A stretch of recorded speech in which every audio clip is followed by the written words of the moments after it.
Hi everyone, welcome to NACAC's first ever virtual conference. I bring you greetings from the auditorium of the Phillips Collection here in America's capital city, Washington, D.C. I really wish we were all together in Minneapolis, the original site of our 2020 conference. I want to send a heartfelt thanks to my NIA, President of Minnesota ACAC, and to the Local Arrangements Committee for all their efforts to welcome us to Minneapolis, and I hope that in the future we will be able to return to Minnesota. As you know, our world has changed dramatically in the past 7 months, and due to a global pandemic, here we are, beginning our national conference in a virtual space, something we could have never imagined. I know we all look forward to the day we can be in the same space again, gathering together with friends and colleagues from all over the world and sharing information about the movement that ties us all together, getting more students through the pipeline to post-secondary education. But until we can gather in person again, I hope you will enjoy the virtual offerings we are providing at this conference and for the rest of the year. As you may know, we are going to provide educational sessions each month through June of 2021. Because we know that this year, our profession is changing at such a rapid pace that we want to gather frequently to discuss the most pressing issues of the day. Being virtual is actually providing us with the opportunity to engage with each other on a more frequent basis. And that is one of the things I hope does not change post-COVID.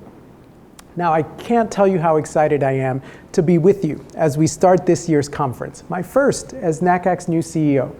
September marks my second month on the job. And despite the many challenges our profession is facing, I couldn't be more energized about the opportunities that lie ahead. Over the past 2 months, I've had the chance to meet with so many of you. I want to thank you for your warm wishes, your congratulatory notes, and your willingness to raise your hand to help the association. When I was appointed in May, I received hundreds of messages. Besides congratulations, the one theme I heard the most was an eagerness to help. I've been so moved by your passion for the association and the profession. And I know that despite our challenges, it is that enthusiasm and passion that will carry us successfully into the future. When I arrived at NACAC, I immediately knew it would be important to embark on a listening tour. I needed to hear your voices and understand where your points of pride for the association are, where your frustrations might lie, and where you aspire the organization to go next. Now, NACAC has been around since 1937, and it's evolved from a small organization of a few thousand to a diverse membership of nearly 14,000. In a few years, it will be our 85th birthday. And one of the main questions I've asked our members is, who do we want to become? I learned a lot during my listening tour, and I want to share some of those findings with you today. But first, I want to show you a few demographics that you may find interesting. One of the questions I often get from members, the media, and other constituents is, who are NACAC members? Well, here is some of the data. So here is a slide about our gender breakdown. One of the things I found interesting when reviewing the data is that 29% of our members actually did not answer that question. Here's a slide about our ethnic breakdown as members. And again, 39% of our members chose not to disclose. Here's a breakdown of our membership categories.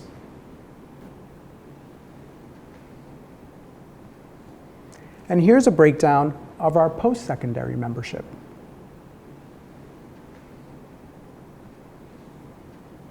Here's a slide about our post-secondary representation. What this means is that of the public four-year institutions, NACAC has 67% of those institutions represented in its membership. The questions I get often is, how many MSIs, minority serving institutions, does NACAC have as members? And you'll see here that, for example, we have 28% of the total of Hispanic serving institutions in the United States.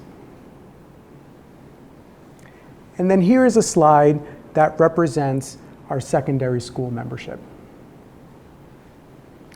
Now, as we embark on the next decade, I ask you, our members, is this who we want to be?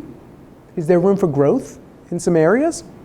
Are there populations and voices that need to be represented in our association in order for us to truly be a national and global association? And what might we need in order to make new members feel welcomed and well-served by NACAC? If you feel that there are voices missing, I hope you will help us to recruit them into the association. I mentioned that one of the messages I've heard the most in the past few months is, how can I help? So many of you are eager to help the association thrive and position itself for the future. This is one concrete way you can help, by extending a hand into your networks to encourage others to join us. NACAC has 36 staff members at our headquarters, but there are nearly 14,000 of you, our members. I know that if we put our minds to it, we can achieve our goals. So I'd like to present you with a challenge today. I'd like each of you to reach out to at least one person who represents a sector of our membership that you feel is underrepresented. If we are to create the inclusive association of the future, we must do it together. And we must ensure that the voices that are least represented become more central to our work. Our membership team at NACAC stands by, ready to help and support your efforts. But for now, I'm going to leave you with that challenge. Help us welcome new members that will shape the future of our profession. Now, one of the things I'm most excited about is NACAC's evolution into the future. It has served us well for so many years, but just like secondary schools and universities, associations are experiencing a seismic shift. I decided to join the world of associations because I believe these organizations have a unique ability to make a significant difference in the world. They have the power to convene, to advocate, to educate, and to influence. John Graham, a former association leader, reminds us that associations serve as an important refuge and community for people who want to come together and for a common purpose and achieve results that are positive for our nation and the world. This summer, I began to study the work and progress of associations, and it became really clear that not only have they evolved, but the needs of their members have too. Here's an interesting chart. It's put together by McKinley Advisors. What I find interesting about this is that these are the needs of today's members in associations. Things like diversity, responsiveness, resonance, mobility, impact. What I find really interesting is that it mirrored many of the things I heard on my listening tour this summer. As many of you know, one of the first things I did when I arrived was spend time with hundreds of our members, listening and learning and getting their counsel on how NACAC might position itself in the future. After spending time with a wide array of diverse individuals from our profession, here's what I heard. This slide here represents some of the themes from our tour. A greater need for transparency, a greater need for diversity, equity, and inclusion. Mission clarity. I heard that a lot. People want to know, who does NACAC serve? Do we serve the professionals? Do we serve the students? Do we serve both? There was also a need for bold and fearless advocacy in pursuit of the public good.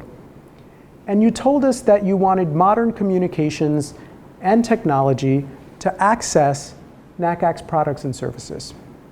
And you wanted to make sure that NACAC maintains its position as a leader and a knowledge source in all things college admissions. Now, I want to thank everyone who participated in the listening tour, and for the hundreds of members who attended the final stop on the tour.